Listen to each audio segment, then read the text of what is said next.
Hello students, how are you all? I hope all are fine. So let's start. 8th class topic is understanding quadrilateral exercise 3.3. Okay. In last video we have to discuss about the basic things of quadrilateral. It means kind of quadrilateral also. Okay. Now we will start exercise questions. So question number first is कि given a parallelogram ABCD. This is a figure of a parallelogram. Okay. Complete each statement along with the definition or property used. Right. So definition, according to definition of parallelogram, and by using property we will tell the answer of these parts. Okay. So firstly we will discuss about the parallelogram. What is parallelogram? Okay, in a parallelogram ABCD, opposite sides are parallel and equal. Okay, parallel भी हैं और equal भी हैं. Okay, opposite angles are equal. Okay, diagonals are bisect to each other. Okay, so this is the definition and property of the parallelogram. Got it? अब now AD, अब यहां से पूछा एडी किसके इक्वल है, तो where is AD is this, तो AD is this, तो opposite side of AD is BC, right और नॉट, तो BC equal and parallel, BC equal and parallel, तो यहां पर क्या आ जाएगा, AD is equal to BC. Okay, reason also you can write. What is the reason? कि opposite sides are equal, opposite sides are equal or parallel. Okay, next angle DCB, so where angle DCB, it means this angle, so opposite of this angle is this angle. Okay, so how to read this angle DAB, right? and angle DAB equal to angle DCB, तो यहाँ पे आ जाएगा angle DAB. what is the reason? Reason is opposite angles are equal. Understood? Next OC, where is OC? OC is this. It means this is the अभी हमने क्या according to property कि diagonals are bisect to each other. It means this length of OC is equal to length of OA. Length of OD is equal to length of OB. Correct or not? तो length of OC is equal to length of OA. तो यहाँ पे आ जाएगा OA. Right, reason क्या आएगा यहां से कि diagonals bisect each other. Got it और not? Next angle DAB is equal to m angle DCDA, तो DAB where DAB it mean this angle plus angle CDA this angle, it mean this angle plus this angle, इन दोनों का sum always कितना होता है 180 supplementary angle. Yes और no? This is also property of parallelogram. इन दोनों का सम कितना होगा 180 degree. Y? Because of sum of two को इंटीरियर एंगल या adjacent angle always supplementary angle. Okay, तो राइट हियर कि एडजेसेंट एंगल्स आर सप्लीमेंट्री, और सप्लीमेंट्री कितना होता है 180 डिग्री. गॉट इट और not? So this is the solution of question number first of parallelogram question. Okay, so I hope you are understood very well this question number first. Next question number second कि consider the following parallelogram, find the value of XYZ.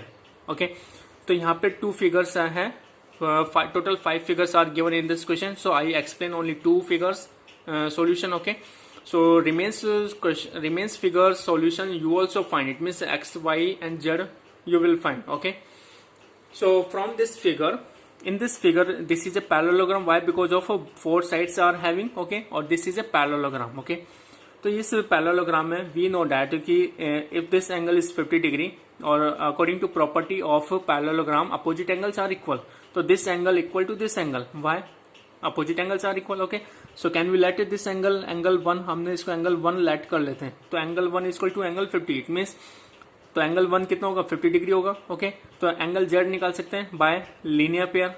Okay, sum of two interior angle on a straight line always 180 degree और supplementary angle. Yes और no?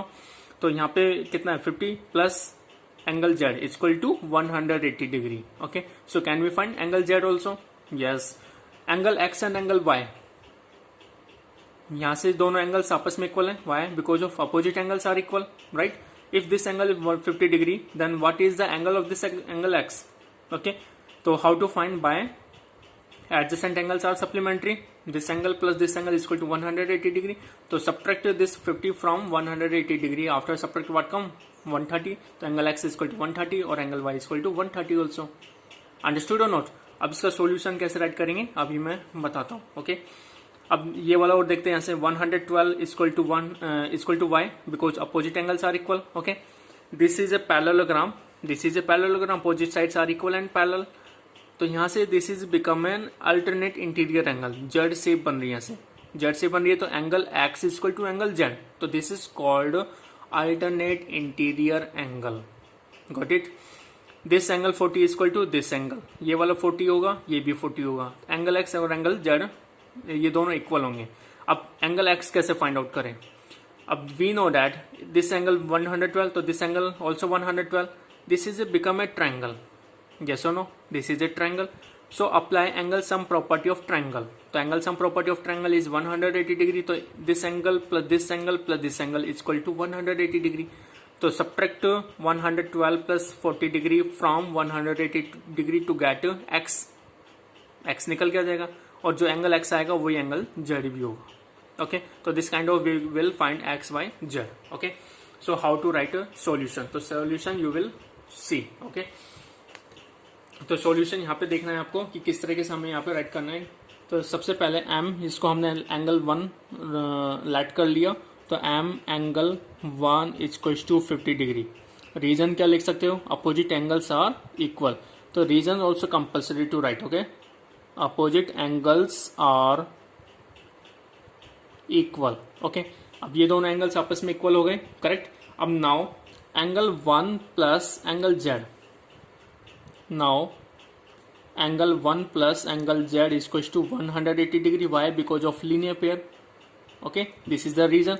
तो angle 1 कितना है? यहाँ से 50 degree from equation number first. Okay, यहाँ से हम 50 डिग्री राइट कर देते हैं plus angle z is equal to this is z not 2. Okay, 180 degree 50 transpose to RHS. तो angle z is equal to 180 minus 50 is equal to 130 degree.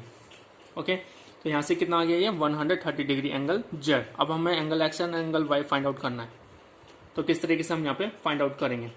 And we know that in this is a quadrilateral and sum of interior angles are always 360 degree. Angle sum property of quadrilateral always 360 degree. Yes और no? तो यहाँ पे हम write कर सकते हैं कि angle x plus angle y plus 50 degree plus angle 1 is equal to 360 degree. Angle x plus angle y plus 50 degree as it is. Angle y, angle 1 कितना है यहाँ से? Also 50 degree. यस और no? Is equal to 360 degree. Angle x plus angle y plus 100 transpose there. It means 100 transpose to RHS. तो 360 minus 100 is equal to 260 degree. Okay, so angle x plus angle y is equal to 260 degree. Got it और not? अब हमें यहाँ पे पता है कि angle x and angle y, this is a parallelogram और in a parallelogram opposite angles are equal. तो angle x is equal to angle y. तो एंगल x यहाँ पे एंगल y की जगह एंगल x आ जाएगा. तो 2 angle x is equal to 260 degree. तो angle x is equal to divide by 2 from 260. After divide by 2 what come? Is equal to 130 degree. Okay, तो angle x कितना आ गया है? 130 डिग्री. तो हम यहाँ पे राइट कर सकते हैं कि angle x is equal to 130 degree. Angle y is equal to, angle y कितना है? Also 130 degree. Angle z is equal to 130 degree. Okay, so तीनों एंगल कितना आ गया है? 130 130 130 degree. Okay, so I hope you are understood this solution also. Okay, next how to solve? same as it is. in a parallelogram opposite angles are equal. So opposite angles are equal, it means 112 plus is equal to angle y. Okay, so in a parallelogram angle y is equal to 112 degree. write a reason here, opposite angles are equal. This is the reason. Okay, अब यहाँ से ये वाला triangle ले लेते हैं. In triangle angle y plus angle x plus 40 degree equals to 180 degree. Angle sum property of triangle, angle sum property of triangle. Okay, तो angle y यहाँ से कितना है 112 degree plus angle x we will find plus 40 degree equals to 180 degree. Okay, अब angle x, अब 40 plus 112 plus 40 कितना हो गया यहाँ से 110 plus 40 is 150 plus 2 is 152. 180 minus 152 subtract from 180. तो after subtract what come 10 minus 2 is 8, 7 minus 5 is 2 and 0 minus या फिर 1 minus 1 is to 0. It mean 28 degree. तो एंगल एक्स कितना आ गया से 28 डिग्री. ओके, तो एंगल एक्स कितना आ गया से 28 डिग्री. तो एंगल एक्स और एंगल जेड दोनों आपस में इक्वल होंगे. Why angle x equal to angle z equal to 28 degree. Why reason is alternate interior angle. Okay, तो दिस इज द रीजन. तो यहां से हम एक बार हम वापस राइट कर देते हैं. एंगल एक्स इक्वल टू कितना यहां से angle x equal to 28 degree, angle y is equals to 112 degree and angle z is equals to also 28 degree. Okay, so I hope you are understood this question and solution also. So you will do again more and more practice. If you are having any problem then you can ask. Okay, so next questions solutions we will send in next video. So I जब तक आप इनकी practice कीजिए अच्छे से. Okay, okay students, bye, have a nice day, thank you.